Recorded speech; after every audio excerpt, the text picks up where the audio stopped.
Es un motivo muy especial para mí, amable oyente, invitarle a comenzar juntos el estudio del Evangelio de Marcos. Marcos era un joven cuando Jesús fue crucificado. Quizá tuviera alrededor de los 12 años. Así que el Evangelio que él escribe es considerado como el entendimiento que él recibió al escuchar a Pedro relatar las historias de Jesucristo. Pedro llama a Marcos su hijo, es decir, su hijo en la fe. Y Marcos fue un compañero de Pedro en muy buena parte del ministerio de éste. Por tanto, él escuchó a Pedro relatar estas historias de Jesucristo. Y así es que en su Evangelio usted tiene mucho del registro de Pedro escrito por Marcos acerca de la persona de Jesús. Hay solamente una parte del Evangelio de Marcos que él probablemente escribió desde su experiencia personal. Es una pequeña inserción en el Evangelio escrito por él, que usted no encuentra en los otros evangelios. Y esto es en lo que hace al arresto de Jesús en el huerto de Getsemaní. Marcos allí nos cuenta que había un muchacho de unos 12 años y uno de los soldados lo atrapó, pero él huyó dejando su capa en las manos del soldado y corrió hacia su hogar. Y eso se cree sea la experiencia personal de Marcos, el raconto que él realiza de su propia experiencia como un joven de 12 años. Sucedió que estaba allí en el jardín con Jesús y sus discípulos la noche en que fue traicionado el Señor. El nombre de la madre de Marcos era María. Ella era una mujer rica, vivía en Jerusalén y su hogar era un lugar de reuniones para la iglesia. Cuando Pedro fue apresado por Herodes, la iglesia se encontraba en su hogar para la reunión de oración. Así, cuando Pedro fue liberado por la acción de un ángel y vino a la casa y llamó a la puerta, la joven muchacha vino y vio que era Pedro.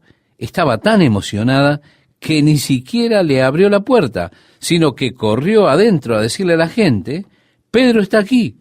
Y ellos dijeron, «Oh, has visto un fantasma». Ese era el hogar de Marcos.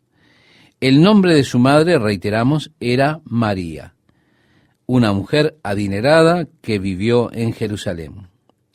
Reitero otra vez, su hogar era el sitio de reuniones de la primitiva iglesia.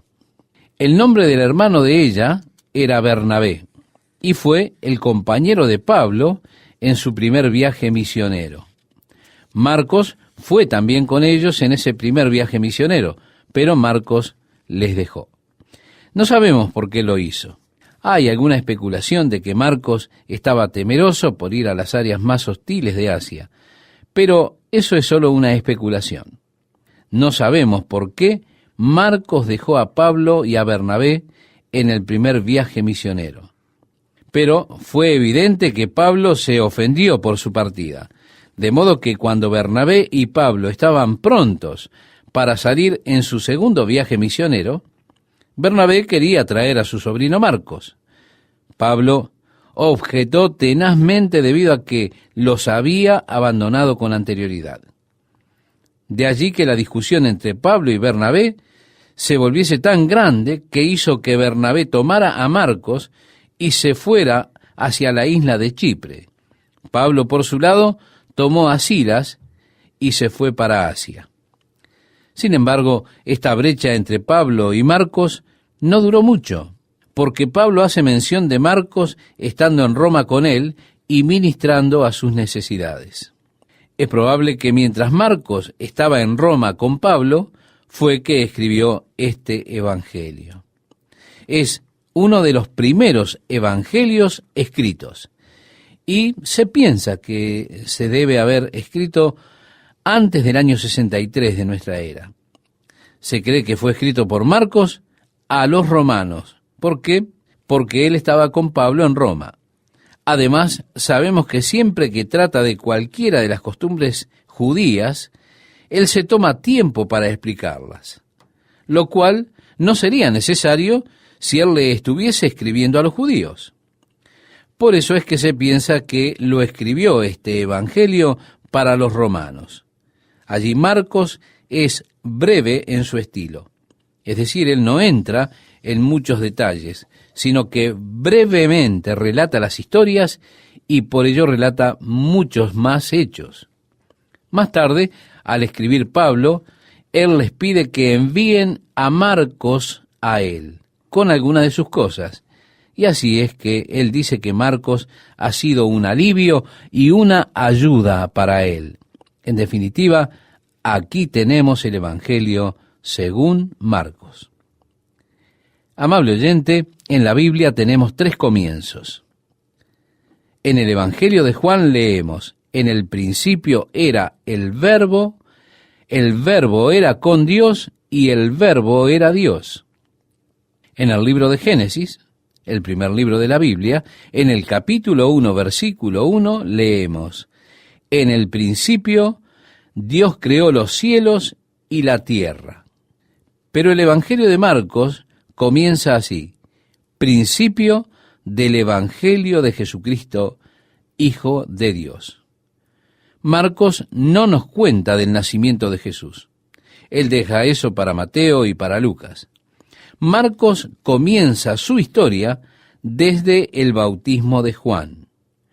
No obstante, este es el comienzo del Evangelio de Jesucristo, así que no nos dirá nada de sus primeros años y acerca de su nacimiento, sino que comienza ya con el ministerio de Jesús. Él estaba con Pablo en Roma. Probablemente Pablo estaba pensando en lo que Marcos escribió cuando hace la declaración a los romanos en su epístola, anterior a su visita allí, en la cual Pablo dice: porque no me avergüenzo del Evangelio, porque es poder de Dios para salvación. Encontraremos a Juan refiriéndose muchas veces a Jesús en el Evangelio como haciendo referencia al Evangelio de Marcos en muchos lugares. Mateo presenta a Jesús como rey, el león de la tribu de Judá. Marcos, por su parte, enfatiza la vida de servicio de Cristo. De modo que en Mateo, Jesús es el león. En Marcos, Jesús es el siervo.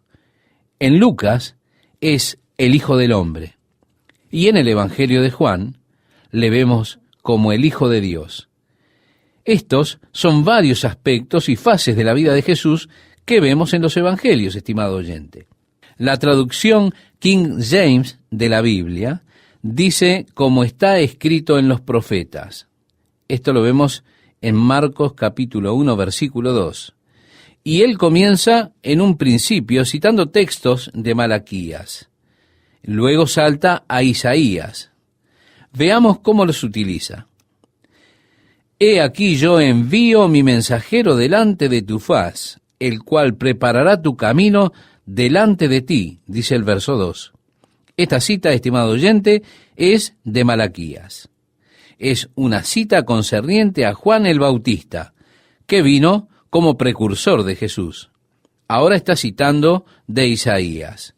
Voz del que clama en el desierto: preparad el camino del Señor, enderezad sus sendas. Bautizaba Juan en el desierto y predicaba el bautismo de arrepentimiento para perdón de pecados. Y salían a él toda la provincia de Judea y todos los de Jerusalén. Y eran bautizados por él en el río Jordán, confesando sus pecados. Y Juan estaba vestido de pelo de camello, y tenía un cinto de cuero alrededor de sus lomos, y comía langosta y miel silvestre. Y predicaba diciendo: viene tras mí el que es más poderoso que yo, a quien no soy digno de desatar encorvado la correa de su calzado. Yo, a la verdad, os he bautizado con agua, pero él os bautizará con Espíritu Santo. Así es que brevemente nos dice del ministerio de Juan el Bautista, y él cita a las profecías del Antiguo Testamento que se refieren a Juan el Bautista. Luego, en el verso 9, él dice: Aconteció en aquellos días que Jesús vino de Nazaret, de Galilea, y fue bautizado por Juan en el Jordán. Y luego, cuando subía del agua, vio abrirse los cielos y al Espíritu como paloma que descendía sobre él. Y vino una voz de los cielos que decía: Tú eres mi Hijo amado, en ti tengo complacencia. Amable oyente, en este pasaje vemos nuevamente a las tres personas de la Santísima Trinidad. Jesús subiendo del agua, el Espíritu de Dios descendiendo sobre él y la voz del Padre declarando: Tú eres mi Hijo amado, en ti tengo complacencia. Y ahora Él nos lleva desde el bautismo. Y dice el verso 12, y luego el Espíritu le impulsó al desierto, y estuvo allí en el desierto 40 días, y era tentado por Satanás. Y estaba con las fieras, y los ángeles le servían. Ahora, Marcos no nos da ningún detalle de las tentaciones de Jesús. Él deja eso para los otros evangelistas como Mateo o Lucas. Leemos el verso 14 y nos dice: después que Juan, ¿ve usted cómo Marcos sintetiza? Él no entra en muchos detalles, en aquello que los otros evangelios nos dan un poco más de datos sobre la tentación de Jesús en el desierto, por ejemplo. El verso 14 dice: después que Juan fue encarcelado, Jesús vino a Galilea predicando el evangelio del reino de Dios, diciendo: el tiempo se ha cumplido y el reino de Dios se ha acercado. Arrepentíos y creed al evangelio. En otras palabras, creed a las buenas noticias. El verso 16 nos dice: andando junto al mar de Galilea, vio a Simón y a Andrés su hermano, que echaban la red en el mar, porque eran pescadores. Y les dijo Jesús: venid en pos de mí, y haré que seáis pescadores de hombres. Y dejando luego sus redes, le siguieron. Pasando de allí un poco más adelante, vio a Jacobo, hijo de Zebedeo, y a Juan su hermano, también ellos en la barca, que remendaban las redes. Y luego los llamó, y dejando a su padre Zebedeo en la barca con los jornaleros, le siguieron. Al leer el Evangelio de Marcos, dado que no nos da muchos detalles, pareciera que Jesús, caminando a lo largo de la ribera de Galilea, de repente vio a Pedro y a su hermano Andrés y les dijo: venid en pos de mí, y haré que seáis pescadores de hombres. Y ellos simplemente dejaron las redes y le siguieron a él. Bueno, eso fue lo que pasó. Pero esta no es la primera vez que ellos se encontraban con Jesús. Aquí es cuando Jesús los llamó para ser sus discípulos. Pero ellos habían conocido a Jesús antes. Usted puede ver esto en el Evangelio de Juan. Allí él nos dice de un encuentro anterior con Jesús. Andrés había conocido a Jesús y vino a Pedro su hermano y le dijo: hemos encontrado al Mesías. Y trajo a su hermano Pedro a Jesús. Ellos conocían a Jesús, se habían encontrado con él. Ellos habían visto los milagros que había hecho. Pero ahora Jesús los está llamando a un compromiso completo como discípulos. Ahora se trata de conocer a Jesús. Entonces, inmediatamente después de llamarlos, ellos dejaron su pesca, sus redes, para seguir a Jesús. Note lo siguiente, estimado oyente: allí está Santiago y Juan con su padre Zebedeo. Jesús más tarde les llamó a ellos hijos del trueno, pero ellos habían rentado algunos siervos. Ellos dejaron a su padre con los siervos que habían rentado. ¿Por qué mencionamos esto? Porque esto nos muestra que evidentemente ellos venían de un trasfondo de gente con cierto poder adquisitivo. Leamos ahora el versículo 21. Y entraron en Capernaum, que por supuesto era el lugar en donde vivía Pedro, allí en Capernaum. Y los días de reposo, entrando en la sinagoga, enseñaba, y se admiraban de su doctrina, porque les enseñaba como quien tiene autoridad y no como los escribas. Cada vez que los escribas enseñaban al pueblo, ellos decían, el rabí Gilel dice de este asunto, ¿qué significa esto? ¿Qué significa lo otro? Siempre estaban citando a algunos rabinos. Nunca hablaban lisa y llanamente diciendo, por ejemplo, esto es lo que el Señor nos dice. Nunca hablaban con autoridad. Siempre en sus enseñanzas simplemente citaban ideas y otros pensamientos. Citaban a otros rabinos y lo que ellos pensaban que habían querido decir estos. En cambio Jesús, cuando vino, Él habló con autoridad. Recordamos, estimado oyente, en el Sermón del Monte, cuando Él dijo, habéis oído que se ha dicho, es decir, lo que habían dicho aquellos en el pasado, no matarás, pero yo os digo. ¿Ve? Él habló con autoridad, y ellos se maravillaron de su clase de enseñanza. No estaban acostumbrados a alguien que hablara con autoridad en cuanto a la palabra de Dios, de modo que estaban asombrados de la enseñanza de Jesús, porque no era a lo que ellos estaban acostumbrados a oír. Les hablaba y enseñaba con verdadera autoridad. El verso 23 nos dice, pero había en la sinagoga de ellos un hombre con espíritu inmundo, que dio voces diciendo, ¿qué tienes con nosotros, Jesús Nazareno? ¿Has venido para destruirnos? Sé quién eres, el Santo de Dios. Santiago dice en su epístola, vosotros decís que creéis en Dios, ¿y qué? Eso no lo hace a usted cristiano, eso no le salva, porque los demonios creen y tiemblan delante de él. Así que simplemente creer en Dios realmente a usted no le trae la salvación. Y es en esto en lo que se equivocan muchas personas. Dicen, bueno, yo no soy ateo, yo creo en Dios. Pero, estimado oyente, eso no significa que sean salvos.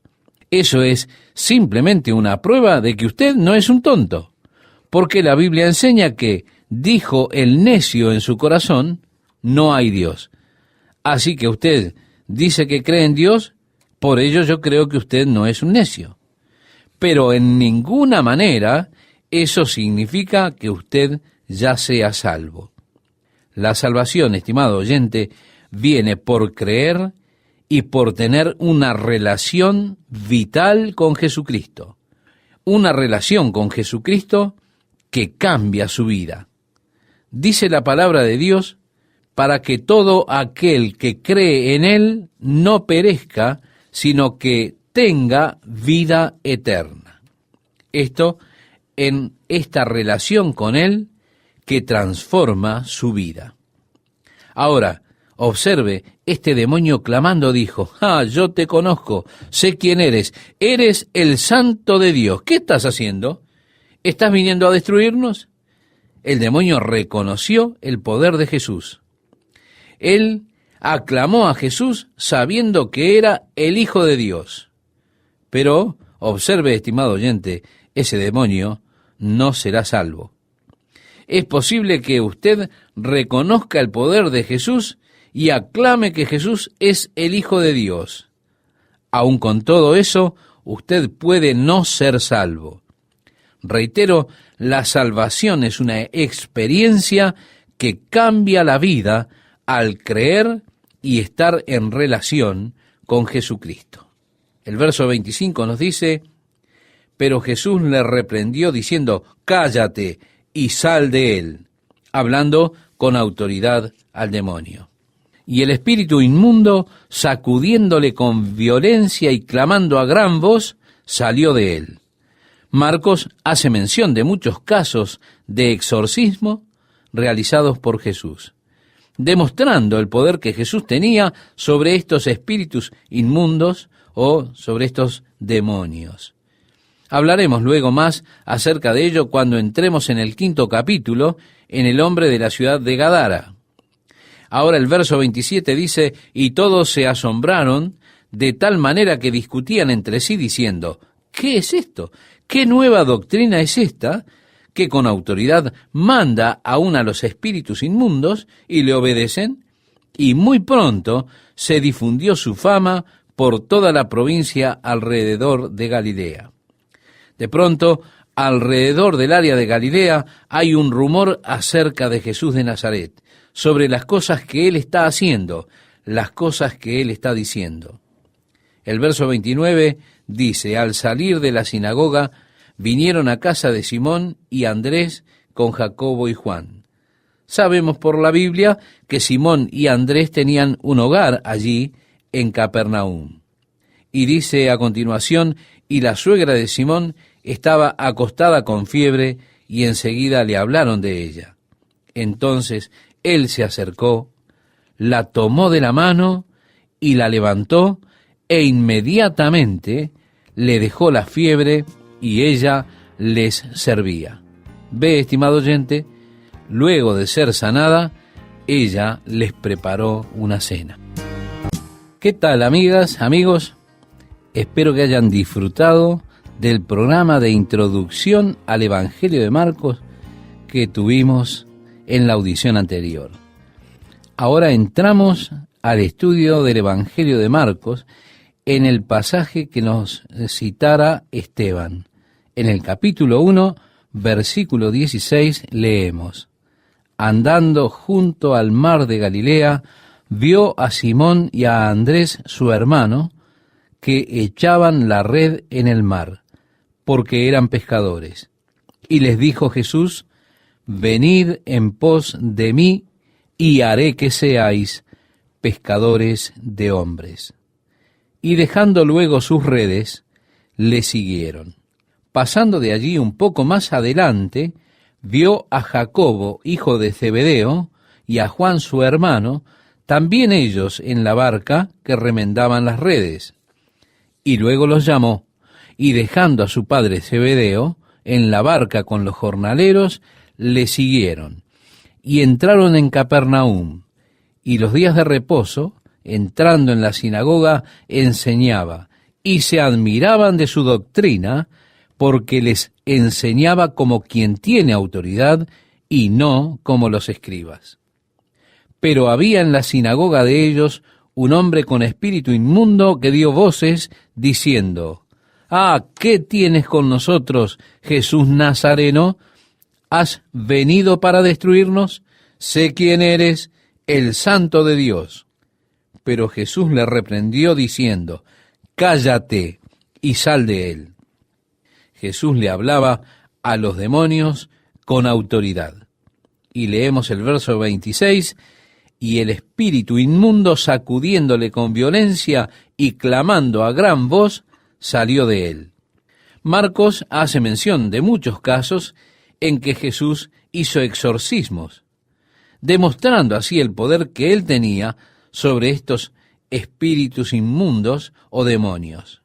El verso 27 nos dice, y todos se asombraron de tal manera que discutían entre sí diciendo, ¿qué es esto? ¿Qué nueva doctrina es esta que con autoridad manda a los espíritus inmundos y le obedecen? Y muy pronto se difundió su fama por toda la provincia alrededor de Galilea.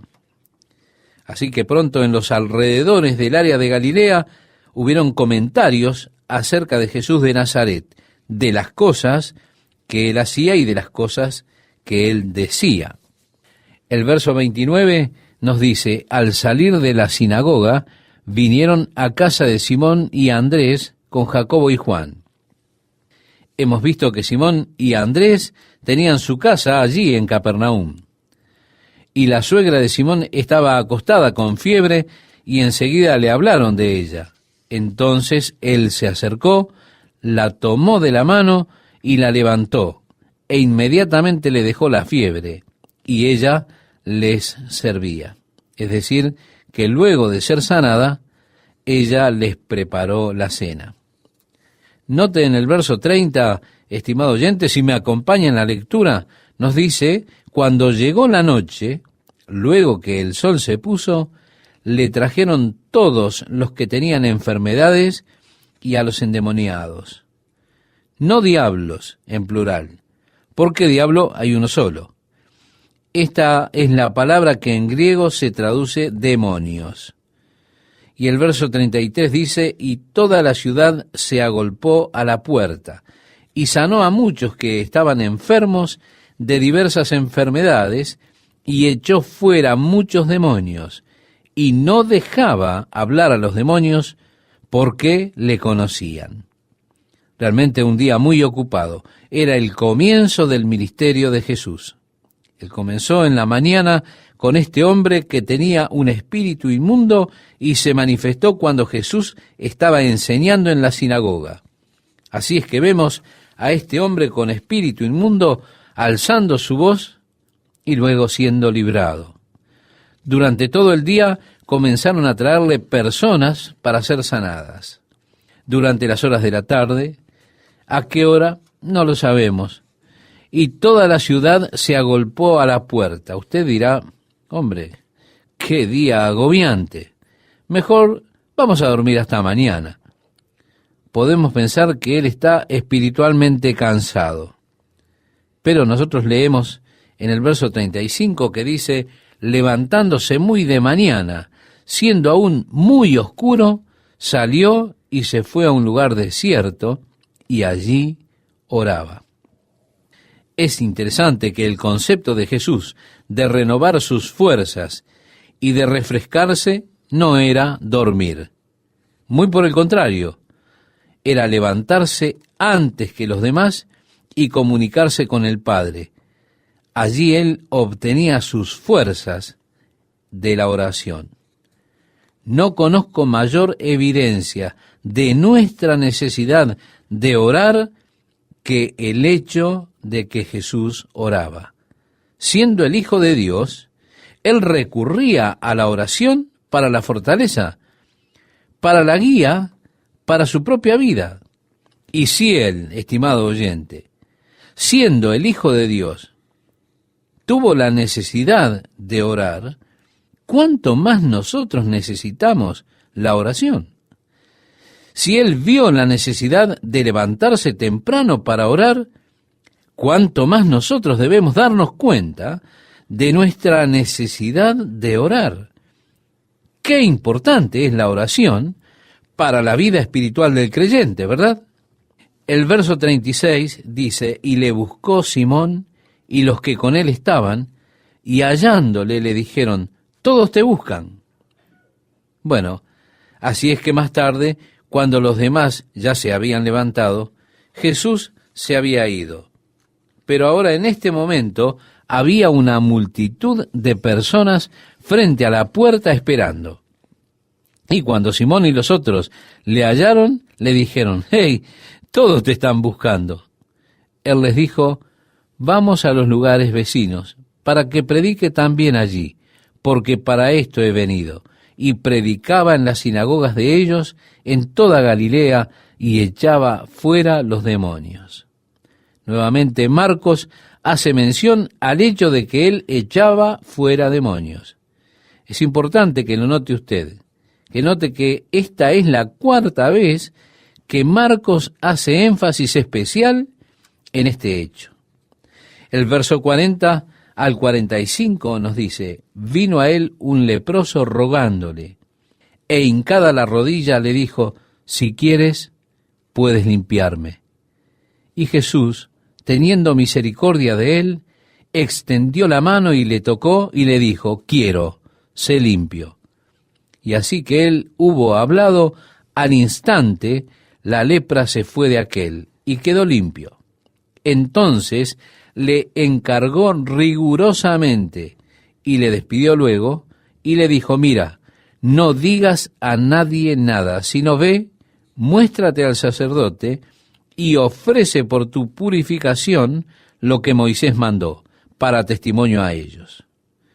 Pero, ido él, comenzó a publicarlo mucho y a divulgar el hecho, de manera que ya Jesús no podía entrar abiertamente en la ciudad, sino que se quedaba fuera, en los lugares desiertos, y venían a él de todas partes. Jesús tal vez estaba intentando tener un poco más de libertad de movimiento, pero cuando comenzó a divulgarse la noticia de que el leproso había sido limpiado y todas las sanidades que habían sido hechas, llegó un momento en que él ya no podía entrar en las ciudades debido a las grandes multitudes. De hecho, nosotros lo encontramos a Jesús pasando mucho de su tiempo sobre una pequeña barca para que las multitudes no le apretaran tanto a su alrededor. Es que las multitudes muchas veces se vuelven incontrolables. Las personas empujan, y usted conoce. Y así, estando él dentro del bote, podría hablarles desde allí, y las personas, estando en pie en la orilla, podían escucharle. Su propósito en decirle a este hombre que no le dijera a nadie fue para poder tener un poco más de libertad de movimiento, pero este hombre no obedeció. Se fue para todos lados contando lo que le había sucedido. Es que realmente se torna difícil guardar un secreto de esta naturaleza cuando Jesús ha obrado realmente en su vida. Es interesante que Jesús no haya dicho: mira, amigo, yo quiero enseñarte cómo testificar. Toma este pequeño folletito con esta encuesta religiosa, ve y haz todas estas preguntas y esto te van a abrir las puertas. Además, diles: bien, ¿conoce usted las 4 leyes espirituales? Etcétera, etcétera. Cuando Dios ha hecho una obra maravillosa en su vida, mire, testificar es la cosa más natural del mundo. Usted puede ayudar simplemente compartiendo lo que Dios ha hecho en su vida. Es algo que se convierte en parte de su vida misma. Testificar se torna algo natural, no algo programado en su vida. No se puede callar a la persona en la cual Dios ha obrado. Él no tiene que tener una noche de testimonio en la semana en la cual sale y recorre el vecindario, pues Dios ha obrado en la vida de esa persona. Ellos fueron afectados y tocados por ese trabajo de Dios, y de manera natural, ellos buscaron compartir lo que Dios había hecho por ellos. Lo interesante acerca de este leproso, estimado oyente, es, primero, lo que le dice a Jesús: si quieres, ¿quiere el Señor sanarnos? ¿Qué le parece? Jesús lo miró con compasión y le dijo: quiero. La segunda cosa interesante que encontramos es que Jesús lo tocó. Ahora bien, esto era en contra de la ley. ¿Tocar a un leproso? Mire, si usted tocaba a un leproso, usted mismo era considerado impuro por un periodo de tiempo. Sin embargo, Jesús le tocó. Pero eso no era ilegal realmente, porque en el momento en que él lo tocó, el hombre fue limpio. Así que ya no era un leproso. Inmediatamente, él fue limpio. Jesús dijo: ahora ve y muéstrate al sacerdote, y ofrece lo que la ley ordena. Cumple con el ritual. Es interesante para mí que Dios en la ley haya puesto una cláusula para el hombre que tuviera una enfermedad incurable y que por ella habría sido excluido de la sociedad, y Dios dejó una cláusula para esta situación. ¿Para qué? Para que esta persona excluida de la sociedad regresara a la sociedad cuando fuese sanada de una enfermedad, note lo que decimos, estimado oyente, incurable. Pero, ¿cómo puede usted ser sanado de una enfermedad incurable? Dios estableció esto para trabajar Él mismo según su propia voluntad. Así que esta es la ley para el leproso en el día en que ha sido limpiado. Tenía que ir y presentarse ante el sacerdote. El sacerdote lo examinaba y luego le ponía en una casa aparte. Después de 7 días, lo examinaba nuevamente para ver si había nuevas manchas. Y si él estaba limpio luego de 7 días, debía traer 2 palomas. Debía matar una, poner en la vasija la sangre y demás. Luego tomaban la paloma viva, la sumergían en la sangre y la dejaban ir libre. Y la paloma volaba, batiendo las alas con la sangre de la paloma que fue sacrificada por haber sido limpio el leproso. Entonces ya se le consideraba limpio y este hombre podía retornar a la sociedad. Pero créame, es interesante para mí que Dios haya dejado establecido cómo trabajar Él mismo. Démosle siempre a Dios la posibilidad de hacer su obra. Tratemos de no ponerle a Dios en una caja. Así que la lepra es incurable. Bueno, démosle a Dios la oportunidad de que Él haga su obra, si así Él lo desea. Dios se dejó espacio a sí mismo para obrar. Y si Dios se dejó espacio a sí mismo para obrar, seguramente nosotros tenemos que darle lugar para que Él trabaje. Esta es la ley para el leproso en el día en que es limpiado. Esto para mí es absolutamente admirable. Yo amo esta porción de la ley levítica, esa porción donde Dios pone una cláusula para sí mismo para hacer milagros. Sí, yo quiero hacer el trabajo y sanar al leproso. Muy bien, esta es la ley para el leproso en el día en que es sanado. Recuerde, era una enfermedad incurable. Es interesante que la lepra se menciona siempre en las Escrituras como una clase de pecado que era tan horrible, una enfermedad repugnante que avanzaba lentamente. Y quiero que note, estimado oyente, lo que vamos a decir a continuación. Primeramente, no corroía la enfermedad, sino que destruía los nervios. Por eso las personas se deformaban como resultado de la lepra. ¿Por qué? Porque perdían sensibilidad. Primero comenzaba en las extremidades del cuerpo, generalmente en las manos o en los pies. Lo primero que le sucede a un leproso es que se le adormecen los sentidos. La enfermedad mata sus nervios, así que no pueden sentir absolutamente nada. Y debido a que no pueden sentir nada, no pueden sentir dolor ni ninguna cosa, pierden el sentido del tacto. Los leprosos muchas veces tenían sus pies mordidos por las ratas y no se daban cuenta. Mientras estaban durmiendo en la noche, las ratas mordían sus pies y ellos no la sentían, porque la lepra había destrozado sus nervios. O al poner su mano debajo de un plato caliente o sobre algo caliente, se queman las manos. Ellos no pueden sentirlo. Entonces el daño se produce realmente porque no pueden sentir nada. Ellos dicen, su dedo se ha caído. No, los dedos de los leprosos no se caen ni desprenden, sino que debido a que han perdido el tacto en sus manos, en sus dedos, muchas veces se queman o se lastiman por otras causas debido a su falta de sensibilidad. Ese es el tema. El pecado tiene una forma de anestesiar a las personas con la pérdida de sensibilidad. Lentamente usted se va destruyendo. El pecado es incurable, excepto por el obrar de Dios.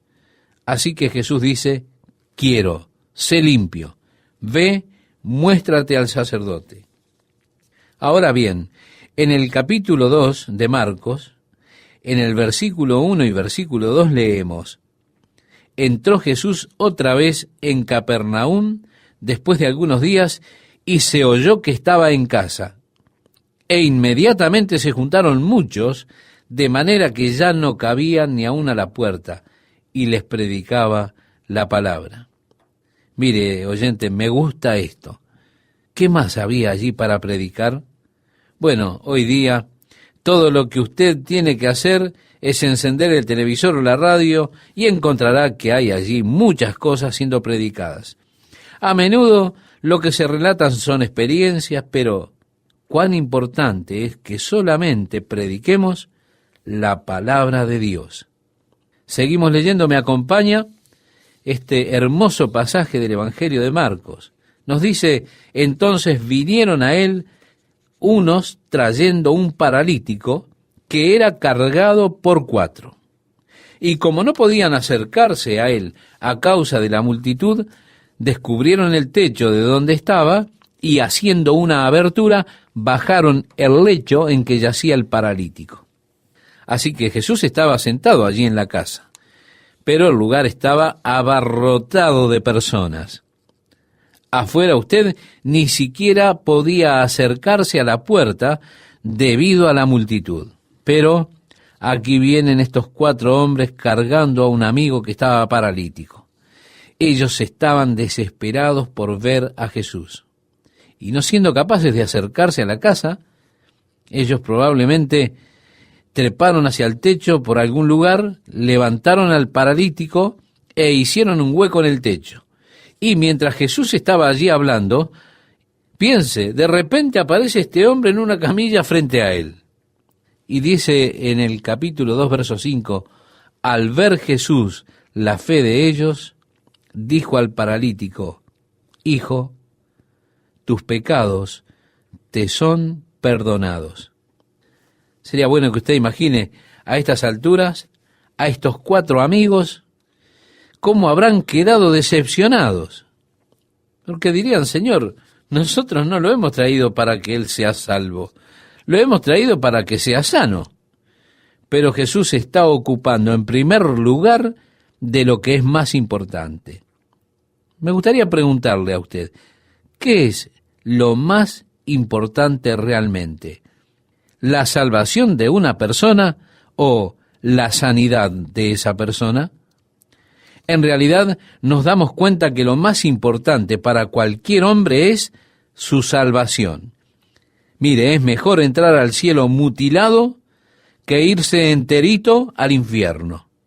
El milagro más grande que Dios puede hacer en nuestras vidas es el milagro de librarnos del poder del pecado y transformarnos para ingresarnos al reino de luz. ¿Qué tal, amigos, amigas? Aquí estamos otra vez con la palabra de Dios para hoy. Seguimos estudiando el Evangelio de Marcos y en el pasaje que nos citara de Marcos capítulo 2, verso 1, es donde comenzaremos la lectura. Espero que tenga ya a la mano el pasaje bíblico, así me acompaña en la lectura del mismo. Le estoy muy agradecido a Dios por tenerle a usted como oyente y por compartir juntos este ministerio precioso del estudio de la palabra de Dios. Leemos entonces, entró Jesús otra vez en Capernaum después de algunos días y se oyó que estaba en casa. Mire, así acontecía que la palabra iba de un lado a otro. Ahora Cristo está en la casa por allí. Y dice el verso 2, e inmediatamente se juntaron muchos, de manera que ya no cabían ni aún a la puerta, y les predicaba la palabra. Entonces vinieron a él unos trayendo un paralítico que era cargado por 4, y como no podían acercarse a él a causa de la multitud, descubrieron el techo donde estaba y haciendo una abertura, bajaron el lecho en que yacía el paralítico.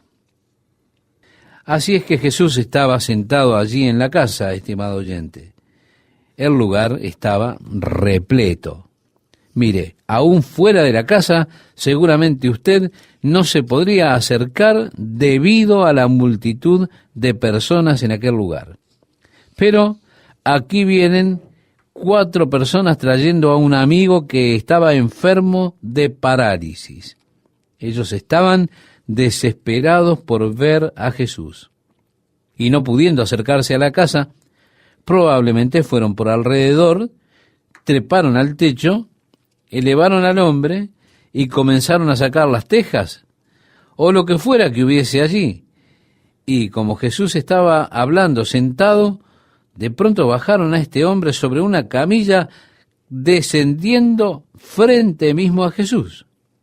Y dice el relato, al ver Jesús la fe de ellos, dijo al paralítico, hijo, tus pecados te son perdonados.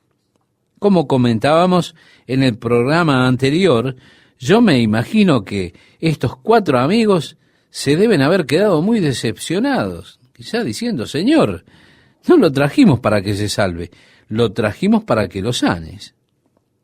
Pero Jesús estaba cuidando lo más importante primero. ¿Y qué es lo que más importa? Sin duda, la salvación de una persona antes que su sanidad. Es mejor ir al cielo mutilado que irse enterito al infierno. La salvación es por lejos la necesidad más grande que todos tenemos. El milagro más grande que Dios puede obrar en cualquier vida es el milagro de librarnos del poder del pecado y trasladarnos al reino de la luz. Créame, estimado oyente, ese es el milagro más grande que Dios puede hacer. Y así que Jesús está haciendo las cosas más importantes primero. Pero también estoy seguro que Él está buscando dejar declarado algo para el pueblo, cosa que los fariseos inmediatamente captaron. Porque cuando Jesús dijo: Hijo, tus pecados te son perdonados, estaban allí sentados algunos de los escribas, los cuales cavilaban en sus corazones. Inmediatamente fue como un flash sobre ellos. Este hombre está hablando blasfemias, porque nadie puede perdonar pecados sino solo Dios. Ellos están absolutamente en lo cierto en la segunda declaración, pero están muy errados en la primera. Jesús no estaba hablando blasfemias. ¿Por qué? Y porque Jesús es Dios. Estaban acertados en lo segundo, porque nadie puede perdonar pecados a excepción de Dios. Ahora, ¿usted recuerda a David en el Salmo 51? Él había sido enfrentado por el profeta Natán por su pecado en contra de Betsabé. Él clama: Ten misericordia de mí, oh Dios, conforme a la multitud de tus piedades, borra mis rebeliones, porque a ti solo he pecado y he hecho este gran mal. Sí, estimado oyente, solamente Dios puede perdonar el pecado del hombre. Por lo tanto, ellos estaban en lo correcto, en eso de que solo Dios es el que puede perdonar pecados, pero estaban totalmente equivocados en que Él estaba hablando blasfemias. En realidad, Jesús estaba simplemente mostrando que Él era Dios. ¿Recuerda el pasaje del joven gobernante rico que vino a Jesús y le dijo: Maestro bueno, ¿qué bien haré para obtener la vida eterna? Jesús le dijo: ¿Por qué me llamas bueno? Uno solo hay bueno, es a saber, Dios. Jesús no estaba diciendo: mira, yo no soy bueno. Él estaba diciendo: has reconocido una verdad acerca de mí, me has reconocido como Dios. ¿Por qué me llamaste bueno? Porque reconociste que soy Dios. Él está tratando de ayudar a ese joven a darse cuenta realmente que del subconsciente se diera cuenta y lo trajera a la conciencia. ¿Por qué me llamaste bueno? Solo uno hay bueno, es a saber, Dios. Tú me llamaste bueno.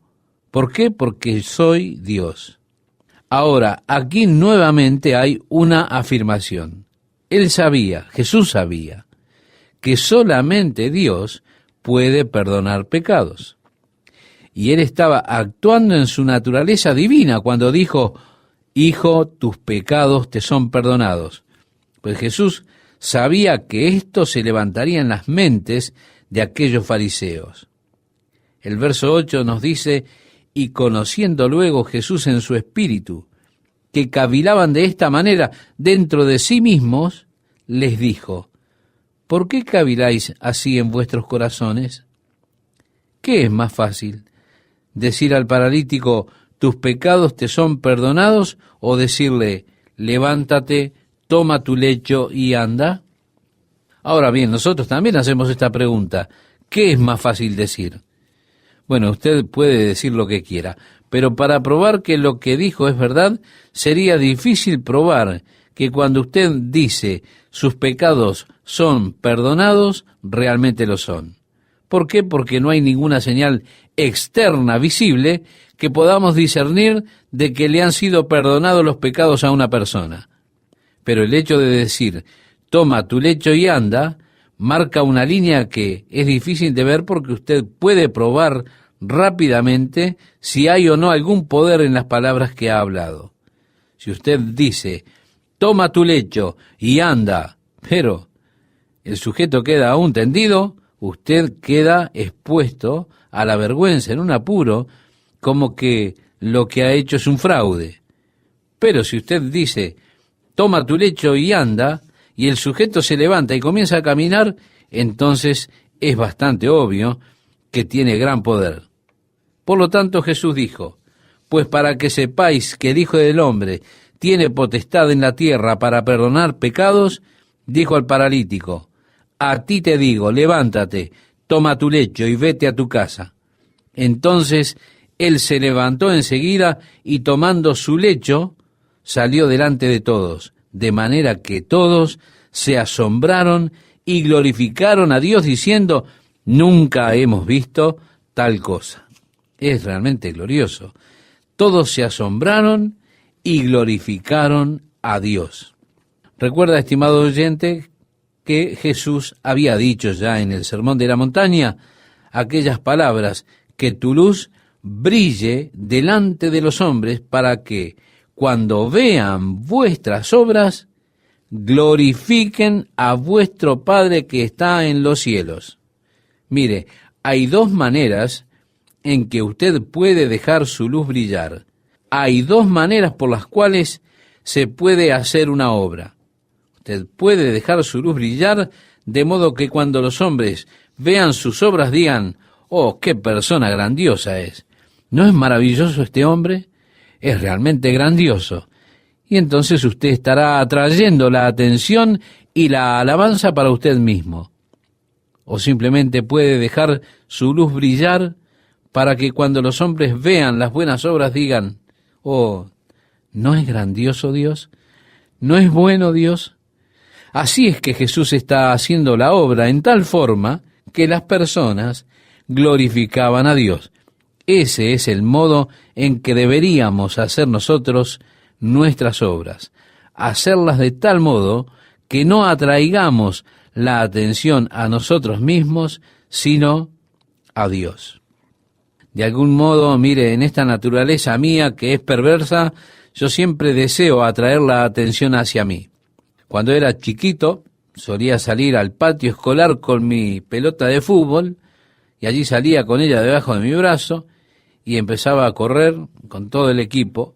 El anunciador decía, y Chuck Smith tiene la pelota y está corriendo, elude a uno, elude al otro, y ¡gol! ¡Viva! ¡Muy bien!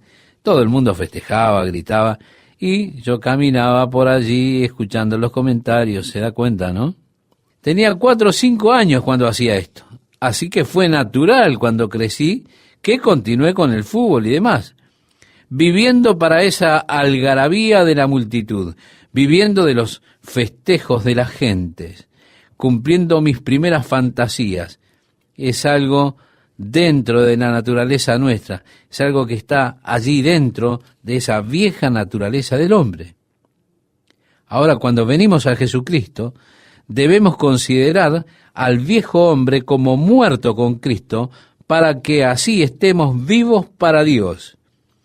Y vivir ahora, no para nuestra gloria, no para que nos reconozcan a nosotros, no para recibir nosotros la alabanza, sino para hacer nuestras obras de tal modo que cuando los hombres vean las buenas obras, glorifiquen a nuestro Padre que está en los cielos. Jesús dejó el clásico ejemplo que dice, de manera que todos se asombraron y glorificaron a Dios diciendo, nunca hemos visto tal cosa. El versículo 13 nos dice, después volvió a salir al mar, y toda la gente venía a él, y les enseñaba. Y al pasar, vio a Leví, o Mateo, Sabemos que Leví es Mateo, hijo de Alfeo, sentado al banco de los públicos tributos. Allí en Capernaum. Después volvió a salir al mar, y toda la gente venía a él y les enseñaba. Y al pasar vio a Leví, que es Mateo, hijo de Alfeo, sentado al banco de los tributos públicos. Allí en Capernaum, Mateo era un recaudador de impuestos. Es interesante que muchos de los discípulos fueron traídos de esa área de Capernaum. Y mientras pasaban, estaba Mateo sentado en su pequeña casa de recolección de impuestos. Diríamos, estaba allí sentado en la cabina de peaje. Y le dijo, sígueme. Y levantándose, le siguió. Aconteció que estando Jesús a la mesa en casa de él, leemos en el Evangelio de Marcos capítulo 2, versos 14 y 15, y así fue que Mateo preparó una gran comida para Jesús, pero él invitó a muchos de sus amigos que eran pecadores, porque los quería traer para que estuviesen con Jesús.